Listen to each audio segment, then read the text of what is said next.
The Turks are originally from Central Asia, and they still retain some of that cultural background today. In fact, in the Middle Ages, the Turks spent time in Persia, and they retain some of these Eastern cultural distinctives as well. The Turks also share some cultural and linguistic similarities with the people of Turkmenistan, among other Central Asian countries, though the Turks of Turkey are a separate culture. Because of the reforms under Ataturk in the early 1900s, the Turks also share a European culture. So Turkey is a remarkable mix of both Eastern and Western cultures. Another cultural distinctive of the Turks is that they are very affectionate people. For example, when Turks greet each other, they usually kiss one another on the cheek. You've probably seen that before in some European countries. That's true for men greeting men, as well as women greeting women, or men greeting women. But don't worry, you don't need to greet Turks in this manner when you travel to Turkey yourself. Turks know that Americans are not used to that kind of closeness, so don't worry about that. You might also see two men or two women walking down the street or out in a market arm in arm. And these are just regular guys and regular ladies who are friends, and to show that, they hold on to each other. It's unusual for us in the West to see it, but it's very common in Turkey. And then perhaps one of the best ways to understand culture, however, is through food. That's how I love to understand culture. And Turkish food is absolutely fantastic. Those of you who have been to Israel or other parts of the Middle East will find some of the dishes in Turkey very similar. For example, there's a lot of rice dishes, as well as various vegetable dishes, including a lot of eggplant. Baba ganoush you've heard of before. It's an eggplant kind of sauce mixture that is used for dipping bread. They eat a lot of beef and lamb and chicken, like the Middle East. The breads in Turkey, ekmek, it's called. Bread in Turkey is ekmek. They're amazing.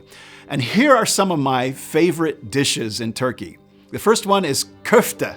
Kofta. You'll actually see Kofta written almost every restaurant in Turkey. Kofta are meatballs, and it's made usually of beef or lamb or a mixture of beef and lamb, and they're not really ball-shaped.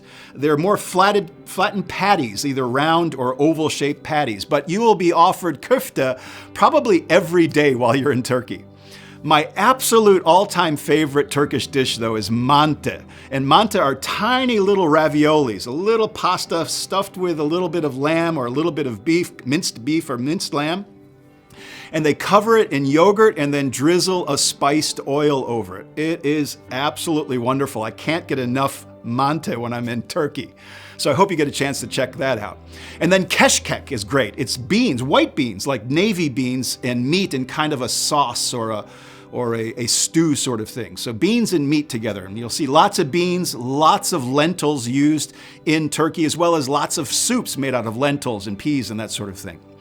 And then this one's great. Sometimes you'll see this on the table as kind of an hors d'oeuvre or an appetizer. It's pide. It's flatbread pizzas, and they're usually long pizzas, and sometimes they just have a little bit of spice on them, spices, or they'll have cheese or meat, various things. But this is essentially the Turkish pizza, pide.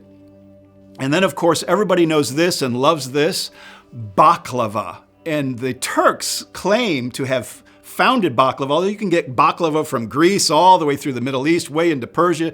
Everybody's got baklava, but the Turks claim to have been the original creators of baklava. It's that fine pastry dough filled with nuts and covered in honey. Everybody loves baklava, and there's some great places in Turkey to get baklava. And then for drinks, of course, everybody's heard of Turkish coffee, which is that very strong coffee that's made and poured in the sediments in the bottom. I love Turkish coffee, but even more popular in Turkey is chai, which is just simply tea. If guys are sitting down together, ladies are sitting down together, usually tea is involved, chai. So you'll have to ask for chai when you're in Turkey. And then I also like this, raki. Raki is a liqueur. It's like a licorice liqueur or a anise liqueur. And raki is drunk throughout the Middle East. Everybody has their kinds of raki, but in Turkey it's called raki. So you might want to try that as well. And then last but not least is the Turkish breakfast. The Turkish breakfast is a wonderful experience. It's called kahvaltı. And you'll wake up every morning in your hotel and you'll go down to this great buffet.